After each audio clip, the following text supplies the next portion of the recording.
आज देश का बजट तो आया, लेकिन शायद शेयर मार्केट को पसंद नहीं आया। बजट पेश होते ही सेंसेक्स और निफ्टी में जोरदार गिरावट आई। यह गिरावट बजट में सिर्फ एक ऐलान के बाद देखने को मिली।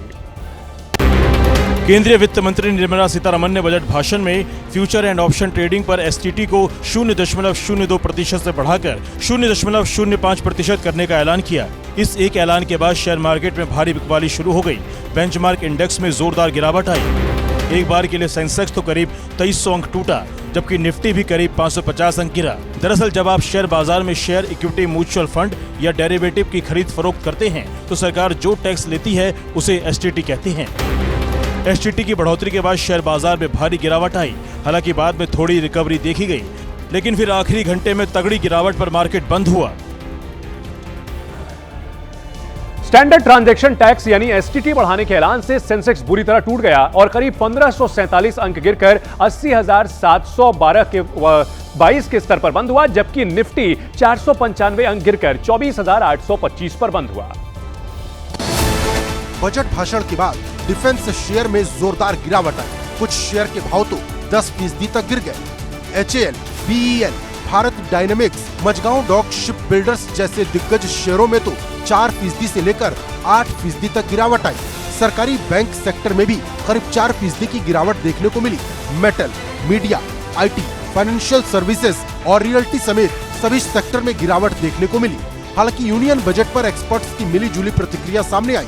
कुछ एक्सपर्ट्स ने इसे विकसित भारत की संकल्पना को साकार करने वाला बजट बताया, तो कुछ बजट से संतुष्ट नहीं दिखे।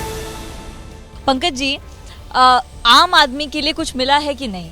नहीं, आम आदमी ने जो पहले हर बार बजट से उम्मीद होती कुछ न कुछ जो है डायरेक्ट टैक्सेज में कुछ एग्जम्पशन देंगे, कुछ अनाउंसमेंट करेंगे, तो वो तो नहीं किया है। इसलिए आप देखेंगे कि कंपनी लेवल पे काफ़ी मेहनत किया उन्होंने।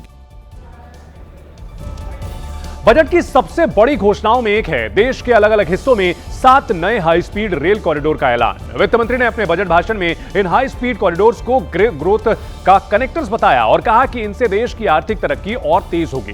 जिन हाई स्पीड रेल कॉरिडोर्स का ऐलान किया गया है उनमें मुंबई से पुणे और पुणे से हैदराबाद कॉरिडोर शामिल है। इसके अलावा बजट में हैदराबाद से बेंगलुरु और हैदराबाद से चेन्नई के बीच भी हाई स्पीड रेल कॉरिडोर बनाने का ऐलान किया गया है। चेन्नई और बेंगलुरु के बीच एक हाई स्पीड कॉरिडोर बनाने का ऐलान भी किया गया। साथ ही दिल्ली से वाराणसी और वाराणसी से सिलीगुड़ी के बीच 2 नए हाई स्पीड कॉरिडोर बनाए जाएंगे। We will develop 7 high-speed rail corridors between cities as growth connectors, namely Mumbai to Pune, Pune to Hyderabad, Hyderabad to Bengaluru, Hyderabad to Chennai, Chennai to Bengaluru, Delhi to Varanasi, Varanasi to Siliguri. आज के budget में स्वास्थ्य सेवाओं पर भी कई अहम घोषणाएं हुई हैं। वित्त मंत्री ने कैंसर और 7 दुर्लभ बीमारियों की दवाएं सस्ती करने की घोषणा की है। साथ ही सभी जिला अस्पतालों में इमरजेंसी सेवाओं को बेहतर बनाने का भी प्रस्ताव इस बजट में रखा गया है। Provide relief to patients, particularly those suffering from cancer. Budget भाषण के दौरान वित्त मंत्री ने कैंसर की 17 दवाइयों और 7 दुर्लभ बीमारियों की दवाइयों पर से कस्टम ड्यूटी खत्म करने की घोषणा की, तो सदन ने मेज थपथपाकर उनकी इस पहल का स्वागत किया। To provide relief to patients, particularly those suffering from cancer, I propose to exempt basic customs duty on 17 drugs or medicines. I propose also to add 7 more rare diseases for the purposes of exempting import duties on personal imports of drugs, medicines, and food for special medical purposes used in their treatment. वित्त मंत्री ने health sector से जुड़ी कई अहम घोषणाएं की। Biopharma manufacturing के लिए 10,000 करोड़ रुपए की योजना का प्रस्ताव पेश किया गया। 5 साल में 1 लाख स्वास्थ्य कर्मियों की नियुक्ति और 1.5 लाख मेडिकल हेल्थ को ट्रेनिंग देने का प्रस्ताव पेश किया गया। इसके अलावा मेडिकल टूरिज्म को बढ़ावा देने के लिए 5 रीजनल मेडिकल हब बनाने का भी प्रस्ताव रखा गया है। साथ ही सभी जिला अस्पतालों में इमरजेंसी और ट्रॉमा सेंटर सेवाओं को 50% तक बढ़ाने का लक्ष्य रखा गया है।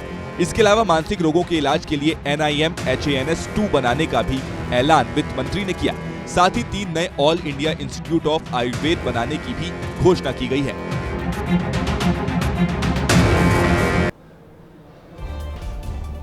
छोटी सी बात को बड़ा बवाल बनाना किसे कहते हैं, इसका पता आपको इन तस्वीरों को देख करके लग जाएगा, जहां एक दुकानदार की पिटाई बस इसलिए कर दी गई क्योंकि उसने पानी की बोतल बदलने से इनकार कर दिया था। दुकान में लगे सीसीटीवी में पूरी घटना कैद हो गई। सिविल लाइंस इलाके में 2 युवकों ने दुकान में घुसकर दुकानदार को बेरहमी से पीटा। इस दौरान दुकान में रखा सामान भी इधर उधर फेंका गया। तस्वीरों में देख ऐसा लग रहा था जैसे दोनों आरोपियों में होड़ मची हो कि कौन ज्यादा मारेगा। पुलिस ने इस मामले में केस दर्ज कर एक युवक को गिरफ्तार कर लिया है, जबकि एक की तलाश जारी है। छत्तीसगढ़ के बिलासपुर में उस वक्त हड़कंप मच गया जब एक घर के अंदर से पानी की जलधारा जमीन फाड़ करके बाहर निकल आई। कुछ ही सेकंड में वहां खतरनाक मंजर दिखने लगा। अचानक फर्श टूटी और पानी का तेज फव्वारा ऊपर उठने लगा। कुछ ही देर में पानी पूरे कमरे में भरने लगा। घटना उस वक्त हुई जब मकान मालिक घर के अंदर था और अचानक बने विस्फोट जैसे हालात में वो बाल बाल बच गया। अगर यह शख्स जलधारा की चपेट में आता तो इसे चोट आ सकती थी, लेकिन इसकी किस्मत ने साथ दिया और इसे कुछ नहीं हुआ। जानकारी के मुताबिक पास के एक प्लॉट में नई बोरिंग का काम चल रहा था और उसी वजह से जमीन के भीतर दबाव बना, जिससे पानी की जलधारा फूट पड़ी।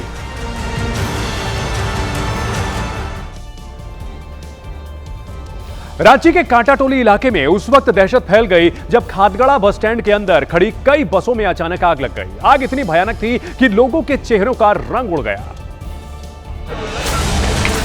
पूरे बस स्टैंड के अंदर भागम भाग मच गई, क्योंकि एक बस में लगी आग कुछ मिनटों में 5 बस में फैल गई।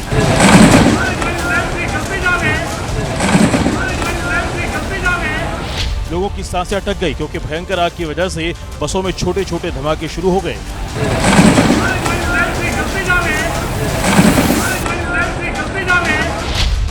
सबको डर सता रहा था कि बसों में बड़ा ब्लास्ट ना हो जाए, क्योंकि बस अड्डा यात्रियों से खचाखच भरा हुआ था। पूरा ब्लास्ट करेगा। कई फायर फाइटर्स घटनास्थल पर पहुंचे, पर तब तक आग इतनी ज्यादा बढ़ चुकी थी कि उस पर काबू पाने में उनके पसीने छूट गए। रांची के खादगढ़ा बस स्टैंड के अंदर हुए इस अग्निकांड में लाखों की बसें जलकर कबाड़ में तब्दील हो गई। माघ पूर्णिमा के मौके पर प्रयागराज में करीब 2 करोड़ लोगों ने गंगा में डुबकी लगाई। वाराणसी और उत्तराखंड के हरिद्वार में भी गंगा स्नान करने वालों की भारी भीड़ जुटी। लोगों ने स्नान के बाद पूजा पाठ और दान पुण्य भी किया, जिसके लिए घाटों पर सुबह से ही लोगों की भारी भीड़ उमड़ी।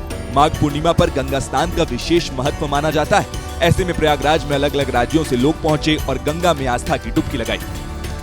लोगों की सुरक्षा को ध्यान में रखते हुए गंगा घाट पर पुलिस बल और गोताखोरों को पहले से ही तैनात कर दिया गया था। प्रदेश के सीएम योगी ने भी श्रद्धालुओं को बधाई दी। प्रयागराज में भी यही सब चल रहा है, भव्य स्नान चल रहा है, लाखों की संख्या में लोग आए हैं। सिर्फ प्रयागराज ही नहीं, बल्कि वाराणसी और हरिद्वार से भी ऐसी ही तस्वीरें सामने आई। वहां भी माघ पूर्णिमा के मौके पर श्रद्धालुओं का सैलाब उमड़ा और गंगा में डुबकी लगाकर सुख समृद्धि की कामना की। राजस्थान के अजमेर में दरगाह के शाही कव्वाल और उनके बेटे पर जानलेवा हमला किया गया। पुरानी रंजिश में हुए इस हमले में पिता पुत्र गंभीर रूप से घायल हो गए।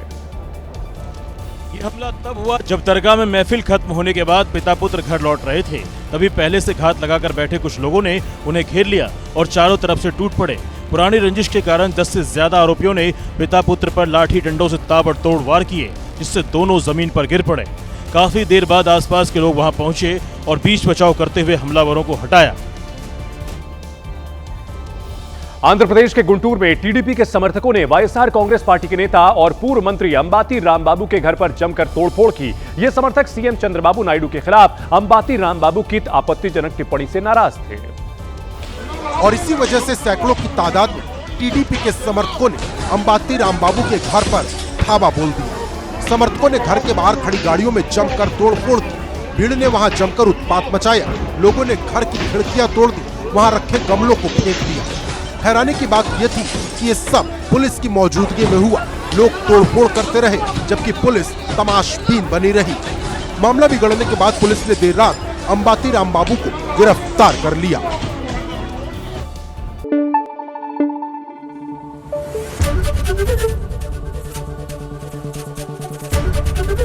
एबीपी न्यूज आपको रखे आगे।